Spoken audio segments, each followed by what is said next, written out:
యేసుక్రీస్తునాథుని యందు మిగిలి ప్రియ సహోదరి సహోదరులారా, ఈ తపస్సుకాల ధ్యానంలోనికి మీకందరికీ స్వాగతం, సుస్వాగతం.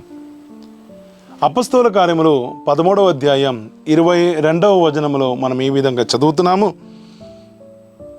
దేవుడు దావీదును వారికి రాజుగా చేసెను.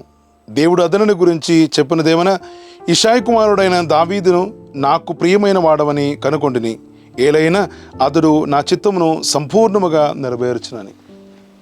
ప్రియమైన సహోదరులారా, యావే దేవుడు స్వయాన్న దావీదు గురించి చెప్పినటువంటి మాటలు ఇవి. ఒకవేళ ఇది వినినప్పుడు మీరందరూ ఆశ్చర్యపోతారు. దావీదు పరిపూర్ణముగా దేవుని యొక్క చిత్తం నెరవేర్చడంలో ఆయన పరిపూర్ణముగా చిత్తాన్ని నెరవేర్చుకున్నారా అని. ఎందుకంటే బైబిల్లో మనం 2 చోట్లలో దేవునికి విరుద్ధముగా ప్రవర్తించినటువంటి దావీదుని మనం చూస్తూనే ఉన్నాం. ఈ 2 చోట్లలో కూడా ఈ 2 చోట్లలో కూడా దేవుడు దేవుని యొక్క చిత్తానికి విరుద్ధముగా దావీదు ప్రవర్తించడం వలన దావీదుని శిక్షించినట్లు కూడా మనం చూస్తూనే ఉన్నాము. మొట్టమొదటిగా సమూయేలు యొక్క 2వ గ్రంథం 24వ అధ్యాయంలో మనం ఈ విధంగా చూస్తున్నాం. దావీదు ఇశ్రాయేలు యొక్క శత్రువును ఓడించిన తర్వాత ఆయన ఒక జనాభా లెక్కలను సేకరిస్తున్నారు. దావీదు అనుకున్నారు ఇది దేవుని యొక్క చిత్తమే అని. కానీ ఈ జనాభా లెక్కల సేకరణ తర్వాత మాత్రమే దావీదునికి అర్థమైంది ఇది దేవుని యొక్క చిత్తం కాదని. దావీదునికి ఖచ్చితంగా తెలుసు ఇది దేవుని యొక్క చిత్తం కాదు గనక దేవుడు అతనిని శిక్షిస్తారని. దేవుడు తన యొక్క ప్రవక్త అయినటువంటి గాద్ అనే ప్రవక్తని దావీదు దగ్గరికి పంపుతున్నారు. దావీదు దగ్గరికి పంపించిన తర్వాత ఆయనకి 3 శిక్షణ ఇస్తున్నారు. ఈ 3 ఏదో ఒకటి ఆయన ఎన్నుకోవాలి.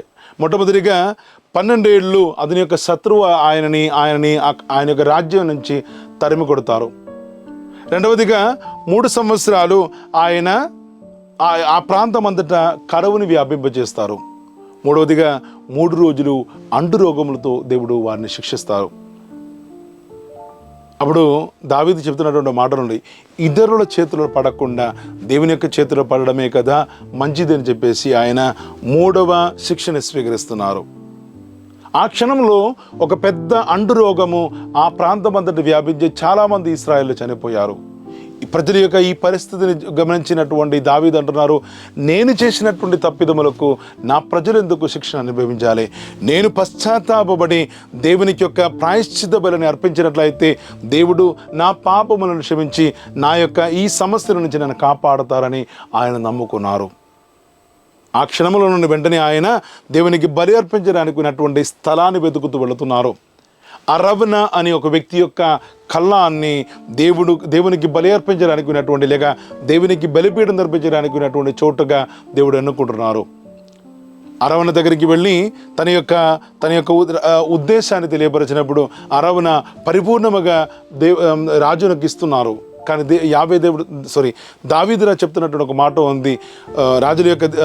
సమూయేలు యొక్క 2వ గ్రంథం 24వ అధ్యాయం 24వ వచనం, ఓయ్ నేను దేవునికి డబ్బులు చెల్లింపకుండా బలి అర్పించిన వాడిని కాను సుమాని.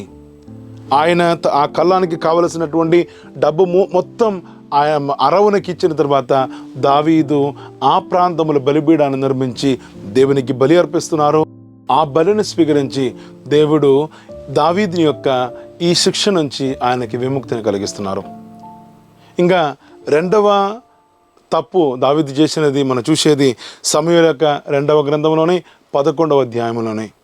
ఒకరోజు దావీదు రాజు మిగతా రాజులందరూ కూడా యుద్ధానికి వెళుతున్నటువంటి సమయంలో ఈయన మాత్రం యుద్ధానికి వెళ్లకుండా నిద్రపోయిన తర్వాత ఆయన తన యొక్క నిద్ర నుంచి లేచిన తర్వాత ఆయన తన యొక్క ఇంటి పైన మేడ మీద తిరుగుతున్నటువంటి సమయంలో కింద ఒక స్త్రీ ఆమె స్నానం చేస్తున్నట్టు మనం చూస్తూనే ఉన్నాము. ఆయన చూస్తున్నారు, ఆమెతో ఆయన అక్రమ సంబంధాన్ని పెట్టుకుంటున్నారు. తన యొక్క సేవకుడైనటువంటి తన ఊరియా యొక్క భార్య అయినటువంటి బేత్షెబతో ఆయన ఒక రహస్య సంబంధాన్ని పెట్టుకుంటున్నారు. ఇది ఎవరికి తెలియదు అని అనుకున్నారు. కానీ దేవుని యొక్క దృష్టిలో దావీదు చేసినటువంటి అన్నిటికంటే హీనమైనటువంటి ఒక కార్యముగా దేవుడు దీన్ని భావించారు. అందుకు దేవుడు అతని దగ్గరికి నాథాన్ అని ఒక ప్రవక్తని పంపుతున్నారు. నాథాన్ ఒక చిన్న కథను చెబుతూ దావీదు చేసినటువంటి పాపముల గురించి, దేవుని యొక్క దృష్టిలో అది ఎంత ఘోరహీనముగా ఉందని ఆయనకు తెలియపరుస్తున్నారు. ఇది తెలుసుకున్నటువంటి దావీదు వెంటనే ఆయన ప్రార్థన చేస్తున్నారు. దేవా, నన్ను నీ సాన్నిధ్యం నుంచి గండి వేయకము, నీ పవిత్ర ఆత్మని నా నుంచి తొలగించకమని చెప్పేసి. ప్రియమైన సహోదరారా, ఇక్కడి నుంచి ఇదే 51వ కీర్తన యొక్క ప్రారంభం.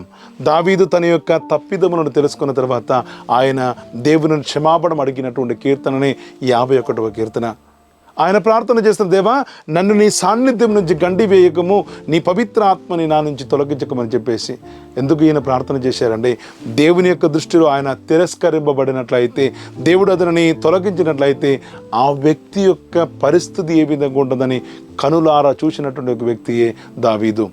సౌలు రాజుని దేవుడు తొలగించిన తర్వాత, తిరస్కరించిన తర్వాత ఆయన అనుభవించినటువంటి కష్టములు ఏంటిదని కనులారా చూసినటువంటి ఒక వ్యక్తియే దావీదు రాజు. ప్రియమైన సహోదరులారా, మనలో ఎంతమంది ఈ అవగాహనతో ఉన్నాము?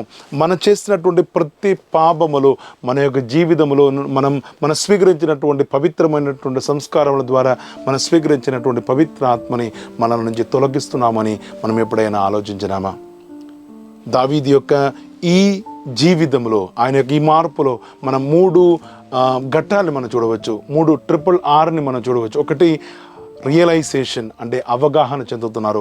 తన యొక్క పాప అవస్థను గురించి, తన యొక్క జీవిత అవస్థను గురించి ఆయన అవగాహన చెందారు. రెండవదిగా రిపెండెన్స్, అనగా పశ్చాత్తాపడుతున్నారు. తాను పాపం చేశారని తెలుసుకున్న తర్వాత ఆయన పశ్చాత్తాపడుతూ దేవునితో ప్రార్థన చేస్తున్నారు. మూడవదిగా రిటర్న్, ఆయన తిరిగి దేవునిలోనికి ప్రయాణం చేస్తున్నారు. ప్రియమైన సహోదరులారా, ఈ తపస్సు కాలంలో మన యొక్క జీవితంలో ఉండవలసినటువంటి, మనం పాటించవలసినటువంటి ఈ 3 R'లు ఏవి? RRR అని మనం చెప్తాం కదా. ఈ RRRని మన జీవితంలో పాటించి మన యొక్క జీవితాన్ని గురించి అవగాహన చెందుతూ మన పశ్చాత్తాపడుతూ దేవుని వైపు మన యొక్క తిరుగు ప్రయాణాన్ని మనం ప్రారంభించుకుందాం. దేవుడు మనందరినీ ధారాళముగా దీవించును గాక, ఇప్పుడును ఎప్పుడును ఎల్లప్పుడును. ఆమేన్.